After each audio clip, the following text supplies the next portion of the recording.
1995년 8월 9일 앨리슨 하그리브스와 다른 11명의 등반가들은 K2의 캠프 4에 서서 정상으로 향하는 마지막 구간을 올려다보고 있었습니다.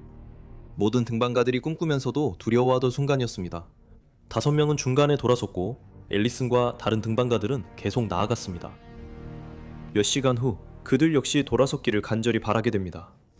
야만의 산 높은 곳에서 기다린 것은 등반 역사상 가장 가슴 아픈 비극 중 하나였기 때문입니다. 하지만 이야기는 거기서 끝나지 않습니다. 거의 24년 후 앨리슨의 아들 톰 볼라드 역시 그녀의 발자취를 따르게 됩니다. K2에서 불과 100마일 떨어진 난가 파르바트에서 그와 그의 등반 파트너 다니엘라 나르디는 똑같이 소름 끼치는 운명을 마주하게 됩니다. 익스트림에 오신 걸 환영합니다. 1995년 앨리슨 하그리브스는 단독 등반가로서 그리고 보조 산소 없이 K2 정상에 올랐지만 하산 도중 그녀에게 끔찍한 일이 일어나려 하고 있었습니다. 그녀가 스스로 도전한 악조건 때문이 아니었습니다. 오히려 그것은 훨씬 더 섬뜩한 것이었습니다. 앨리슨은 영국에서 태어나 어린 시절부터 등산에 매우 관심이 많았습니다. 9살 때 앨리슨은 이미 벤 데비스 산을 부모님보다 더 빨리 올랐습니다. 앨리슨 하그리브스가 13살이 되었을 때 그녀는 암벽 등반에 완전히 빠져들었고 학교에서 그녀가 유일하게 손꼽아 기다리던 것이 되었습니다. 하지만 문제는 앨리슨의 부모님은 학자들이었다는 점이었습니다. 사실 그들은 옥스퍼드 대학의 수학자들이었고 자녀들이 자신들의 길을 따르길 기대했습니다. 이것이 중간에 태어난 아이들이 반항적이라는 고정관념 때문일 수도 있습니다. 혹은 앨리슨은 타고난 결단력이 있었을 수도 있습니다. 하지만 앨리슨은 부모님 때문에 꿈을 포기하지 않으려 했습니다. 그래서 대학 진학을 위한 시험에서 아주 뛰어난 성적을 거뒀음에도 불구하고 앨리슨은 입학을 거부하고 대신 암벽 등반에 완전히 몰두했습니다. 앨리슨은 암벽 등반 세계에 오래 있다 보니 그곳에서 누군가에게 빠지는 건 자연스러웠습니다. 짐 볼라드는 앨리슨이 암벽 등반 꿈을 이루려 일했던 등산용품점 주인이었습니다. 그도 등반가였지만 그는 등산 장비를 파는 일에 만족하고 있었습니다. 18살의 앨리슨은 부모님 집을 떠나 짐과 함께 살기 시작했습니다. 이 관계는 전환점이 되었는데 앨리슨이 짐과 함께하면서 야망 있는 암벽 등반가에서 헌신적인 산악인으로 변하게 되었기 때문입니다. 앨리슨은 알프스에서 천천히 꾸준히 기술을 연마하며 여행마다 한계를 넘기 위해 노력했습니다. 1986년 불과 4년 만에 그녀의 등반 경력은 매우 인상적이어서 앨파인 클럽에 가입하게 되었습니다. 그곳은 세계에서 가장 오래되고 권위 있는 등산단체 중 하나입니다.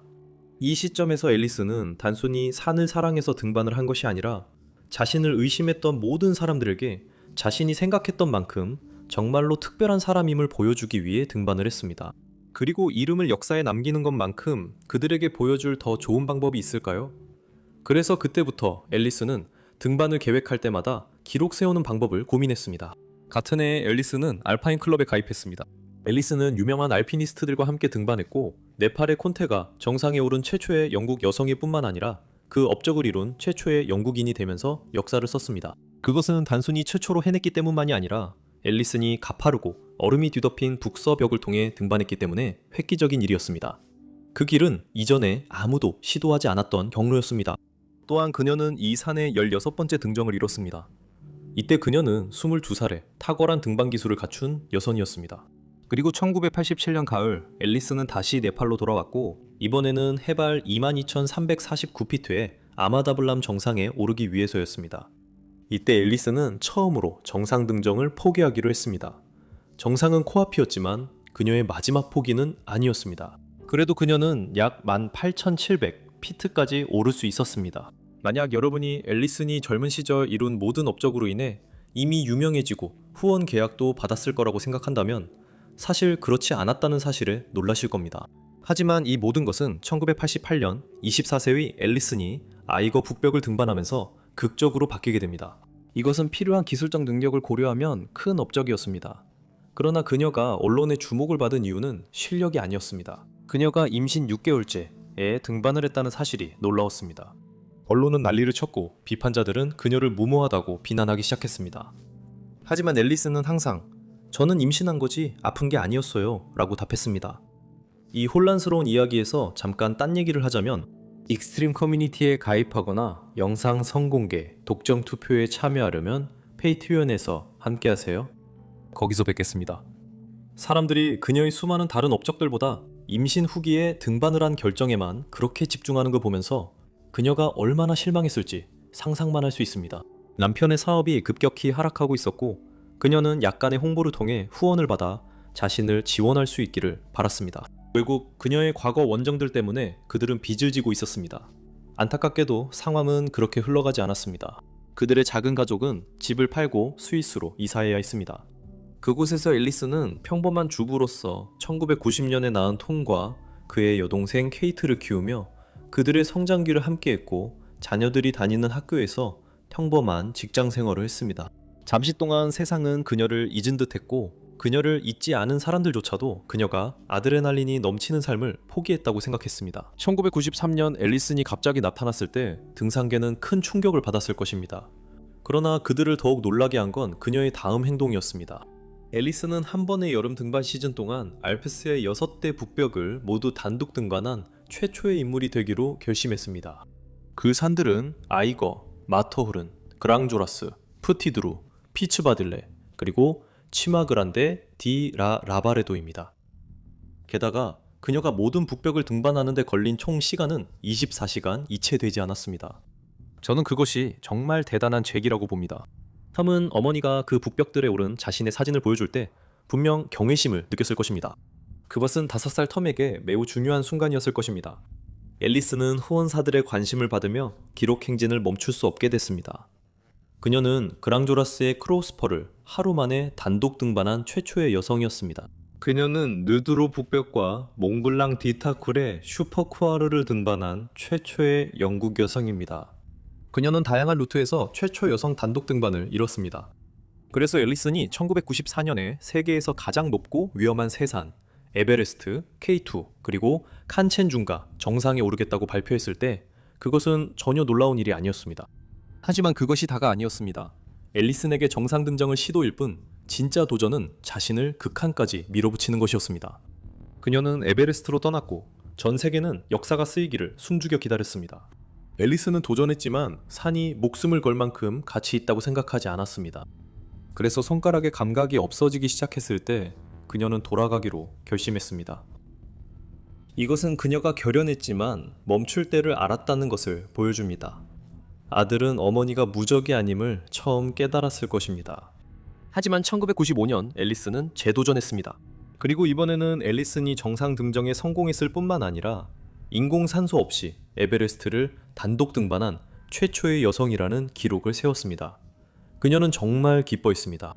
그리고 몇 달 후 앨리슨은 자신의 미션의 두 번째 단계, 즉 K2에서 같은 업적을 재현하기 위해 준비를 시작했습니다.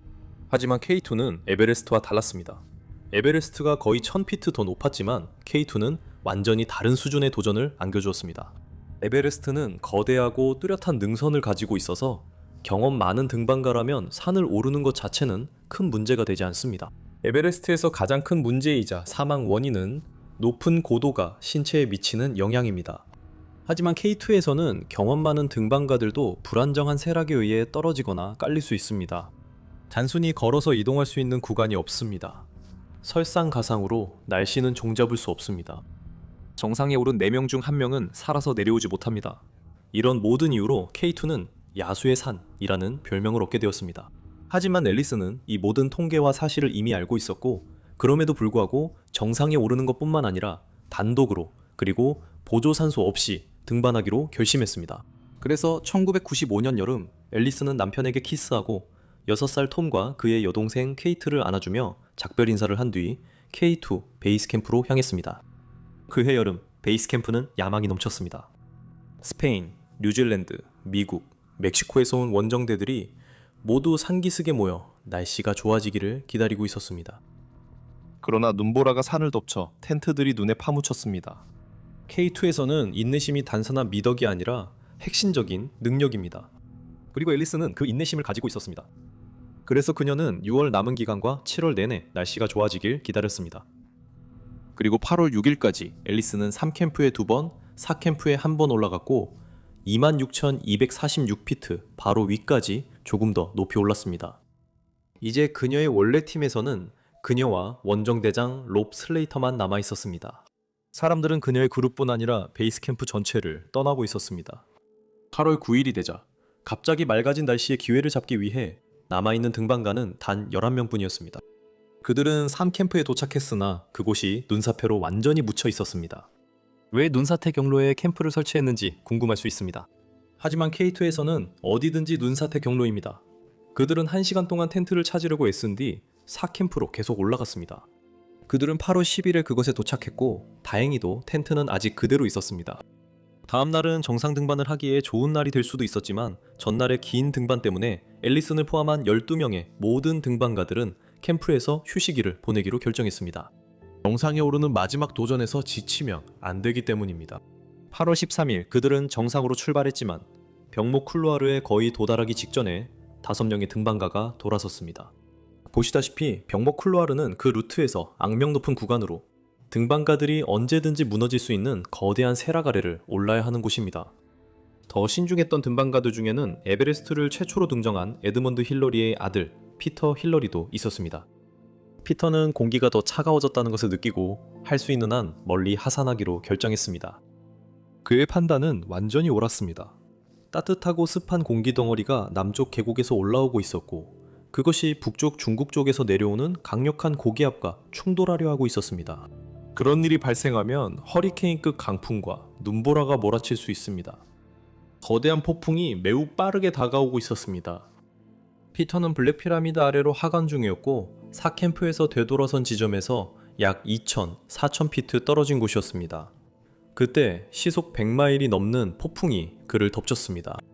그는 정신을 가다듬으려고 애쓰면서 정상으로 계속 올라간 그룹에게 닥칠 일을 두려워했습니다. 늦은 오후가 되자 그 그룹은 해발 28,251피트 정상에 도달했습니다. 앨리슨이 해냈습니다. 그녀는 이 소식이 집에 전해지는 모습을 상상했습니다. 특히 그녀와 깊은 사랑을 나누고 항상 정상 등정 소식을 기다리며 전화기 옆에 서 있던 어린 아들을 떠올렸습니다. 앨리슨은 자신이 그 험난한 산 정상에 섰다고 꼭 말해주고 싶었습니다. 하지만 K2 같은 산에서는 정상에 오르는 것이 겨우 절반일 뿐이며 앨리슨은 그들에게 다가오고 있는 폭풍을 전혀 알지 못했습니다. 그들이 하산을 시작하자마자 폭풍이 덮쳤습니다. 그들은 순식간에 큰 혼란에 빠졌습니다. 앨리슨은 한 명씩 바람에 휩쓸려가는 동료들을 지켜보다가 결국 자신도 손을 놓을 차례가 되었습니다. 그 순간 그녀가 무슨 생각을 했을지 궁금하네요.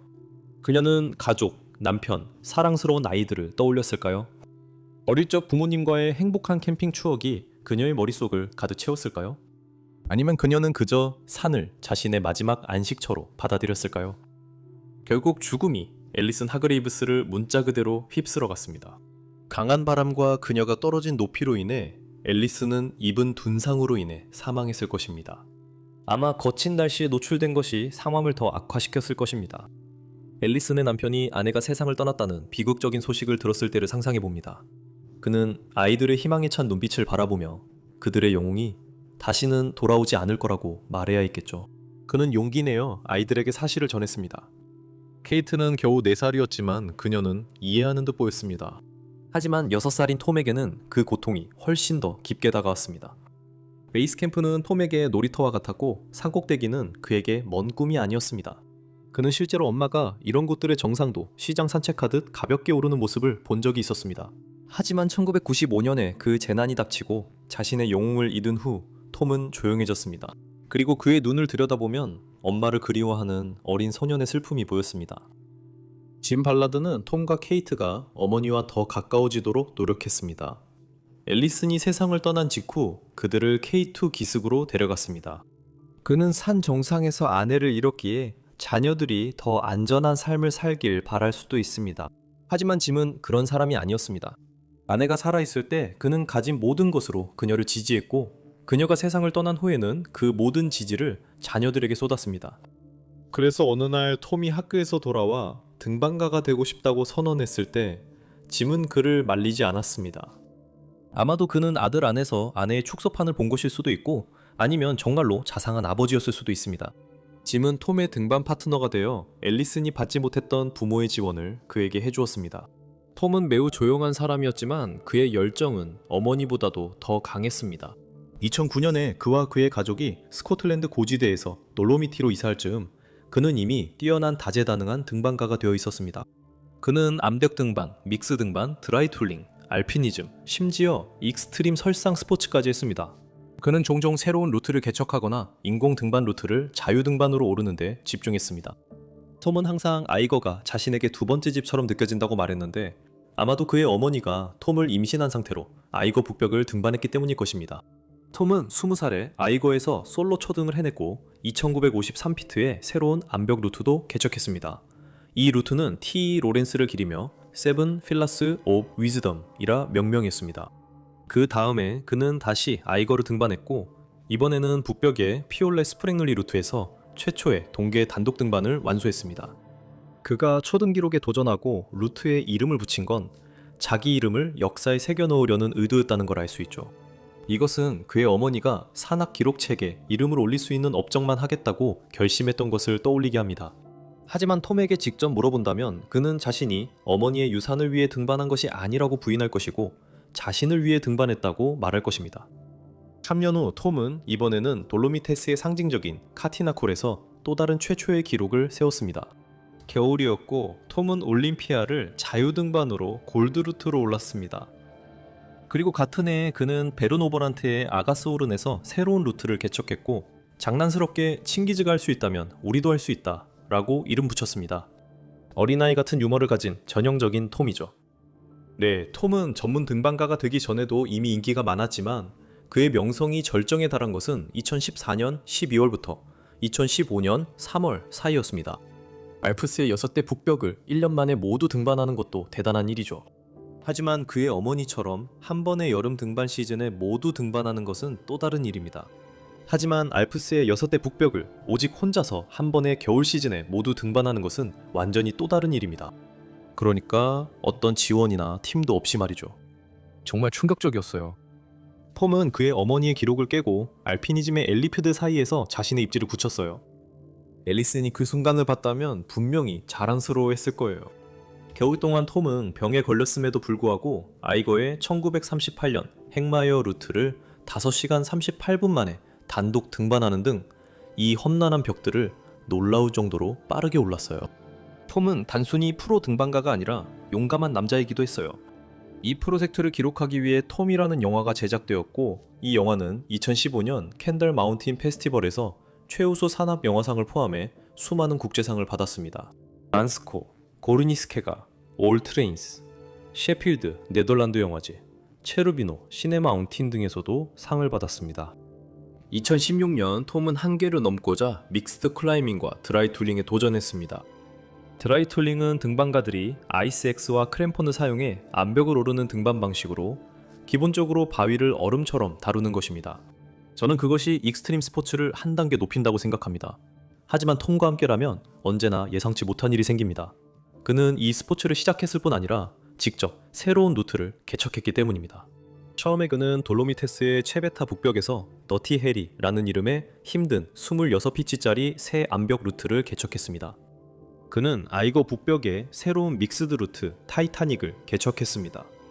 이제 그는 드라이 툴링 기술에 능숙해졌고 그래서 돌로미테스의 모든 드라이 툴링 루트가 충분히 어렵지 않다고 판단했습니다. 그래서 같은 해에 톰은 돌로미테스의 드라이 툴링 루트를 개척했고 그 루트에 하늘 위의 라인이라는 이름을 붙였습니다. 그 루트는 오랫동안 세계 최고 난이도의 드라이 툴링 루트였습니다. 2017년 그는 여러 산을 도전했으나 성공하지 못한 이탈리아 등반가 다니엘라 나르디를 만났습니다. 다니엘라는 톰의 끈기와 깊은 지식에 대해 모두 들었을 것이고 그래서 그녀는 그에게 새로운 유형의 도전을 제안했습니다. 그들은 파키스탄에 있는 해발 23,100피트의 봉우리인 링크 링사르의 북동격을 등반하기로 했습니다. 톰은 그렇게 높은 산을 거의 올라본 적이 없었습니다. 둘째로 그 루트는 이전에 아무도 등반한 적이 없었습니다. 하지만 역시 톰답게 위험한 도전도 마다하지 않았습니다. 다니엘라와 함께 그는 그 산에 도전했습니다. 그 시도에서 정확히 무슨 일이 있었는지는 불분명하지만 두 사람 모두 정상에 오르지 못했습니다. 2019년 두 사람은 다시 힘을 합쳤습니다. 링크사르가 아니라 난가파르바트이라는 훨씬 더 도전적인 산을 위해서였습니다. 난가파르바트는 세계 9번째로 높은 산이지만 26,000피트 이상 산 중 등반 시도가 가장 적은 산들 중 하나입니다. 등반가들은 난가파르바트의 가파른 경사와 불안정한 날씨로 이 산을 피하는 경향이 있습니다. 누군가가 난가파르바트 정상 등정에 성공하기 전에 이미 30명이 목숨을 잃었습니다. 이것은 단순히 고도 때문만이 아니라 떨어지는 얼음, 눈사태, 외부 환경에 그대로 노출되는 위험, 그리고 때로는 극도의 탈진 때문이기도 했습니다. 이곳은 한때 사망률이 약 22%에 달하기도 했습니다. 그래서 킬러 마운틴이라 불리는 것도 놀랍지 않습니다. 그 산은 토미 파트너 다니엘라와 오르기로 한 곳이었죠. 사실 다니엘라의 결정이 더 컸을 수도 있습니다. 사실 다니엘라는 단순히 난가파르바 정상에 오르는 것뿐만 아니라 가장 위험한 루트 중 하나인 머머리스퍼를 통해 오르는데 오랫동안 관심이 있었습니다. 머머리스퍼는 거의 신화적인 루트였습니다. 1895년 알버트 F. 머머리가 처음 시도한 이후로 톰과 다니엘라의 등반까지 머머리스퍼를 통한 모든 시도는 실패로 끝났습니다. 그 루트는 죽음의 루트로도 여겨졌습니다. 다니엘라는 여러 번 그 산을 오르려고 시도했지만 매번 실패했습니다. 하지만 그는 용감한 젊은 톰과 함께라면 등산계에 이름을 알릴 수 있을 것이라 기대했습니다. 1월에 그들은 산등성이를 오르기 시작했습니다. 등반은 처음부터 자연과의 싸움이었습니다. 한 걸음마다 허리까지 오는 눈을 헤치고 바위턱마다 얼음 함정일 수 있었습니다. 그들은 능선 기슭에 캠프원의 평평한 자리를 마련했습니다. 그들은 능선 중간 캠프2까지 천천히 올라갔습니다. 더 높은 곳에서는 해발 18,701피트의 크레바스에 위태로운 대피소를 힘겹게 만들었습니다. 이곳이 캠프3가 되었고 히말라야 겨울의 모든 위력을 고스란히 맞는 곳이었습니다. 그곳엔 바람이 항상 부는 듯 했습니다. 바람이 틈새로 울부짖으며 텐트 폴대를 심하게 흔들어 견딜 수 없었습니다. 톰은 그 상황을 정말 끔찍하다고 표현했는데 그들이 겪은 시련이 얼마나 극심했는지를 가리는 절제된 표현이었습니다. 기온은 영하 40도 이하로 떨어졌고 돌풍은 사람을 쓰러뜨릴 만큼 강했으며 눈보라는 그들이 텐트를 파내는 속도만큼이나 빠르게 텐트를 파묻었습니다. 그들은 계속해서 전진을 시도했지만 매번 되돌아올 수밖에 없었습니다. 눈사태 위험이 늘 있었습니다. 능선에는 칼날 같은 눈이 그들의 길 위에 쌓여 언제든 떨어질 준비가 되어 있었습니다. 그들은 돌아서야 했습니다. 불행하게도 몇 분 전 그들이 올랐던 길이 이미 쏟아진 얼음과 눈사태로 파괴됐습니다. 더 높이 올라가려는 모든 시도는 탈진으로 끝났고 결국 변변치 않은 안식처인 베이스캠프로 후퇴할 수밖에 없었습니다. 함께 지원하던 2명의 파키스탄 등반가들은 2월 중순에 위험이 감당할 수 없다고 판단해 원정을 포기했습니다. 하지만 톰과 다니엘라는 남아있었고 두 사람만의 팀으로 거대한 암석과 얼음에 맞서 싸웠습니다. 그들의 끈기는 해발 2669피트까지 그들을 이끌었습니다. 그곳에서 그들은 디에미르 벽면이 웅장하게 펼쳐진 모습을 볼 수 있었습니다.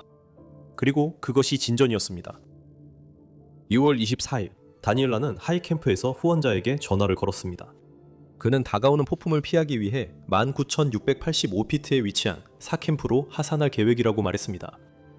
그리고 나중에는 베이스 캠프에 그들이 대신 18,701피트에 위치한 크레바스 캠프인 3캠프까지 더 내려가겠다고 알렸습니다.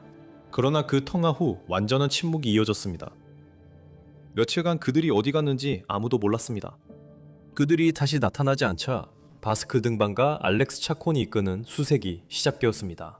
알렉스 차콘은 악천후와 인도 파키스탄 국경의 긴장 속에서도 비행기를 타고 현장에 도착했습니다. 헬리콥터가 절벽을 선회하고 드론이 능선 위를 맴도는 동안 수색대원들은 두 사람이 어딘가에 캠프를 차리고 구조를 기다리고 있기를 기도하며 희망했습니다. 3월 5일, 드론이 경사면에 고정된 2개의 형체를 발견했습니다. 조사 결과 진실이 드러났습니다. 그것은 톰과 다니엘라였고 해발 19,030피트에 함께 묶여 하얀 눈 속에 움직이지 않은 채 누워 있었습니다. 소름 끼치는 우연으로 그들의 시신은 앨리슨 하그리브스의 시신이 24년 동안 있었던 곳에서 불과 100마일 떨어진 곳에서 발견되었습니다. 앨리슨을 K2에서 날려버린 바로 그 바람이 톰이 난가파르바트 정상에 오르던 중 그를 고립시킨 거센 폭풍을 만들어냈습니다. 마치 그에게 돌아가라고 경고하는 것처럼 말이죠. 유령이 존재한다면 앨리슨이 아들과 함께 있을 때 그가 아들임을 알았을지 궁금합니다. 톰이 어머니의 큰 빈자리를 메우고 그 발자취를 따랐다는 사실을 앨리슨이 자랑스러워했을지 궁금합니다. 그리고 톰의 눈에 감춰진 슬픔이 엄마를 보았을 때 사라졌을지 궁금합니다. 어머니와 아들의 이야기는 같은 결심으로 시작해서 비슷하게 끝났습니다. 그래서 그들의 이야기는 영원히 얽혀 있을 것 같다는 생각이 듭니다. 저는 이 이야기들이 영웅적이고 열정적이라고 생각합니다. 여러분의 의견도 들려주세요. 시청해주셔서 감사합니다. 다음 영상에서 만나요. 당당하고 용기 있게 살아가세요.